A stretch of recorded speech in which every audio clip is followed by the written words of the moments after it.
Շնորհակալ եմ, սիրելի հայրենակիցներ, ես ձեռնունայն եմ մոտեցել այս ամբիոնին, հատուկ ելույթ չեմ պատրաստել,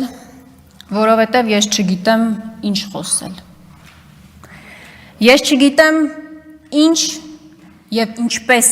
կարելի է արձագանքել Նիկոլ Փաշինյանի վերջին գրառումներին, որոնք ես չեմ էլ պատրաստվում այստեղ մեջ բերել և առաջարկում եմ դրանք անգամ չդարձնել քննարկման նյութ։ Ես ներողություն եմ խնդրում մեր այն 100 հազարավոր քաղաքացիներից, այդ թվում ձեր գրառումների տակ մեկնաբանություն թողող քաղաքացիներից, որոնց սրտի խոսքը այս ամբիոնից հնչեցնել չեմ կարող։ Չեմ կարող, ես այստեղ նստած մեր գործընկերներից որևէ մեկը չի կարող մրցել Նիկոլ Փաշինյանի հետ։ Այո, Նիկոլ Փաշինյանի բառապաշարի, Նիկոլ Փաշինյանի լաչառության, անհավասարակշիռ պահվածքի հետ մեզանից որևէ մեկը չի կարող մրցել։ Մենք այդտեղ պարտվում ենք, բայց եթե դուք կարծում եք, որ եթե մենք պարտվում ենք, դուք շահում եք, դուք չարաչար սխալվում եք։ Բայց ես ձեզ մի հատ բան եմ ուզում հարցնել, եւ ես շատ պարզ եմ այսօր ուզում ձևակերպել իմ նախադասությունները։ Չեք ամաչում, դուք ամոթ ունեք, թե չունեք։ Ես խնդրում եմ այդ հարցերին պատասխանել։ Դուք գիտակցում եք, դուք ով եք եւ ինչ պաշտոն եք զբաղեցնում։ Ես երկու հարցի պատասխանն էլ գիտեմ։ Դուք չունեք ամոթ եւ դուք չեք գիտակցում ձեր տեղը։ Դուք չեք գիտակցում, որ դուք հիմա զբաղեցնում եք երկրի վարչապետի պաշտոնը։ Գիտեք ինչի եմ ես այդպես համոզված։ Որովհետև երբ որ աշխարհը կանգնած է երրորդ համաշխարհային պատերազմի շեմին, դուք լինելով երկրի վարչապետ, ստանձնել եք երկրի գլխավոր գինեկոլոգի եւ ուրոլոգի ֆունկցիաները,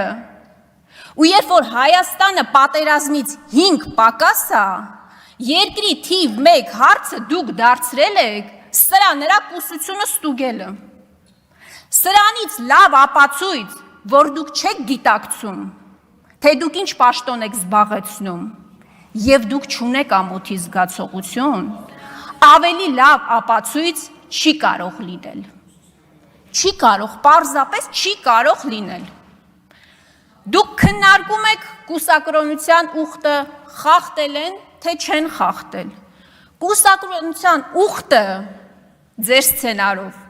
խախտողներն են մեղավոր, որ երկրի եւ պետության առջև ստանձնած ձեր բոլոր ուխտերը դուք խախտել եք։ Ձեր բոլոր ուխտերը 18 թվականից ստանձնած դուք խախտել եք։ Դրա մեղավորը կուսակրոնության ուխտն է։ Կուսակրոնության ուխտ խախտողներն են մեղավոր, որ դուք Արցախը ուրացել եք։ Այսօր Հայաստանը կանգնած է անվտանգային լրջագույն մարտահրավերների առջև։ Տարական հարց, մարդիկ իրենց ապրանքը չեն կարողանում իրացնել, տեղ հասցնել։ Կուսակրոնության ուխտը խախտողներն են մեղավոր։ Ինչ տեղի ունեցավ երեք սիրելի հայրենակիցներ, երեք Բաքվում դատում էին Ռուբեն Վարդանյանին, Հայաստանում Նիկոլ Փաշինյանը բռնում էր Սամվել Կարապետյանին։ Այս են նույն Սամվել Կարապետյանն է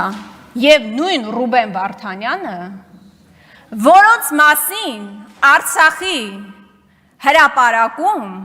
Ստեփանակերտի հրապարակում Նիկոլ Փաշինյանը ձոներ էր հղում եւ ասում էր փառք ու պատիվ Սամվել Կարապետյանին եւ Ռուբեն Վարդանյանին, որ 1 դրամի, իսկ իրենց դեպքում միլիոնավոր դոլարների ներդրում են անում Հայաստանի Հանրապետությունում։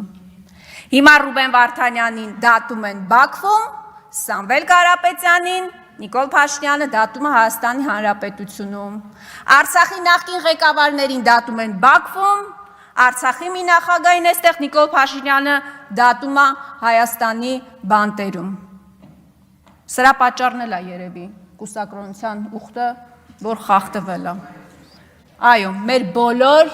մեղքերի պատճառը, առանցքը կուսակրոնության ուխտը խախտողներն են, սիրելի հայրեդակիցներ։